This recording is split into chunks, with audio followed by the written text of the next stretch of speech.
Let's talk.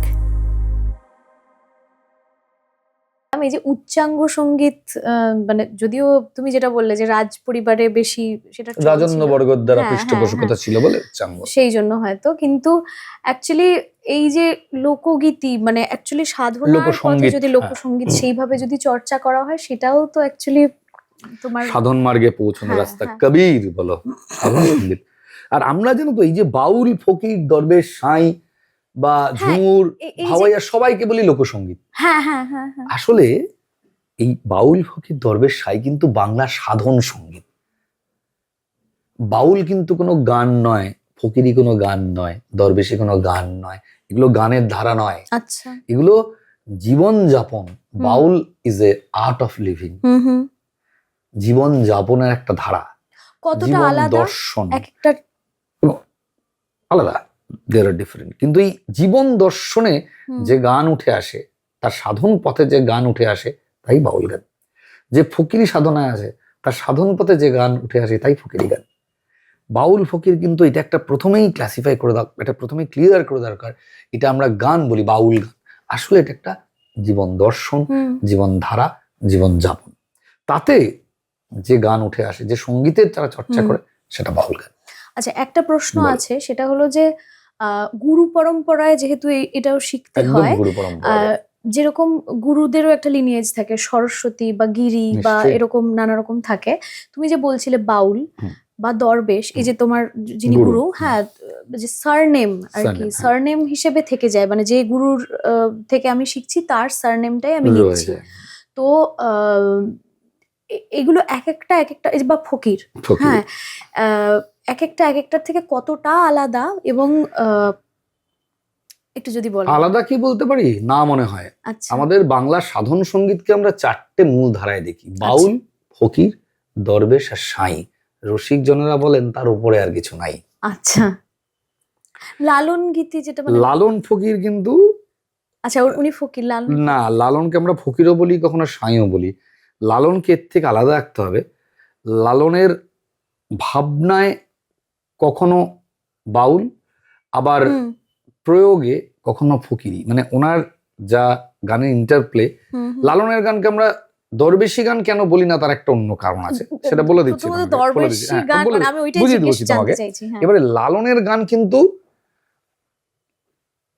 মানে আবার বলছি, তোমার প্রকরণগত ভাবে বাউল, কিন্তু দর্শনগত ভাবে ফকিরি। এটা না খুব দেহতত্ত্বের গান। আমি লোকগীতির প্রচুর গানই আমি দেখেছি, যে খাঁচার ভিতর অচিন পাখি বলি বা যে কোনো আর কি, দেহতত্ত্ব নিয়ে প্রচুর আসে যায়। কিন্তু হ্যাঁ, মানুষেরা বলেন খাঁচার ভিতর অচিন পাখি কেমনে আসে। কমনে মানে কমনে হচ্ছে, এটা হচ্ছে আমাদের ওনার যেখানকার মানুষ আর কি, উনি ডায়ালেক্ট, মানে আমাদের লালন সাইয়ের, আমি একটু ভুলে গেলাম জায়গাটা না, কোনটা দাঁড়াও, কুষ্টিয়া, সরি, নিচে। হ্যাঁ, ঠিক আছে। খাঁচার ভিতর অচিন পাখি কমনে আসে যায়, কেমনে নয়। আচ্ছা, কেমনে মানে কিভাবে।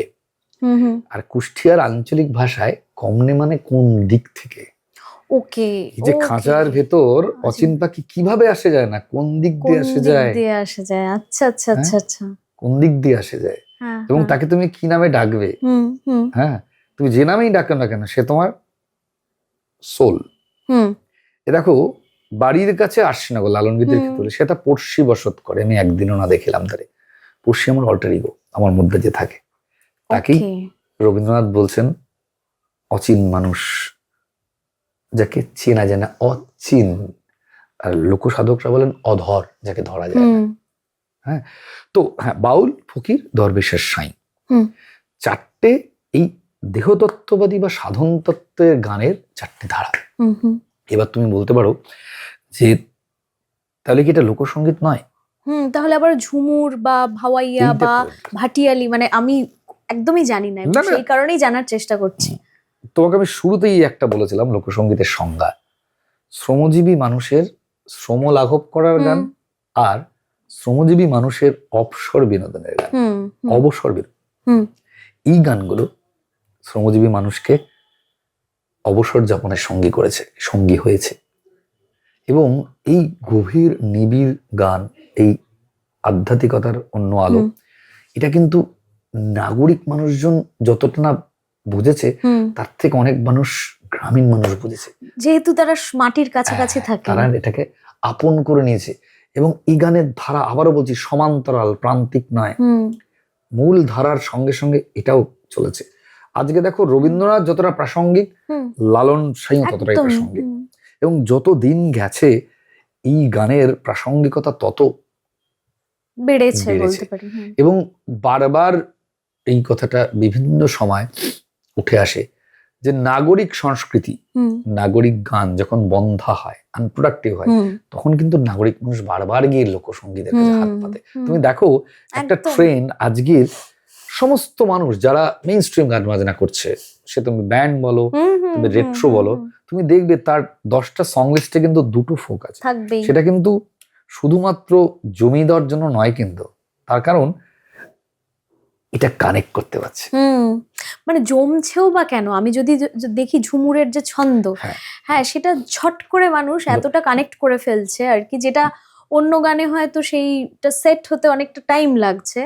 তার যে সুরের, হ্যাঁ মানে যে সুর বলি বা ছন্দের যে মেল বন্ধনটা রয়েছে, সেটা অনেক তাড়াতাড়ি মানুষ, বা যে ভাষায় আর কি লেখা হয়, সেটা মনে হয় মানুষ বেশি তাড়াতাড়ি অনেক তাড়াতাড়ি কানেক্ট করতে পারে। কারণ আমাদের শহরের মধ্যে একটা গ্রাম লুকিয়ে আছে, যেভাবে গ্রামের মধ্যে একটা শহর থাকে, তেমনি যে কোনো আরবান মানুষের ভেতরে মানে উইদিন হিম অর হার একটা গ্রাম আছে। গ্রামটা আমাদের মধ্যে থেকেই যায়। Let's talk